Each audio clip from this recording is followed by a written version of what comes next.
પહેલગામ આતંકી હુમલાને લઈ એનઆઈએની તપાસ તેજ. બેસરન ઘાટીમાં અંદાજિત 3 કલાક સુધી રહ્યા એનઆઈએ ચીફ. આતંકીઓના આવવાને જવાના રૂટની કરી તપાસ.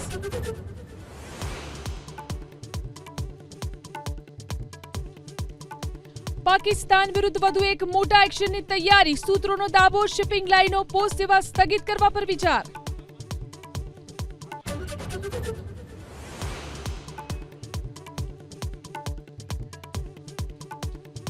ગોંડલના ગણેશ જાડેજા સામે અલ્પેશ કથિરિયાનો હુંકાર. શનિ રવિ અને રજાના દિવસોમાં જઈશું ગોંડલ.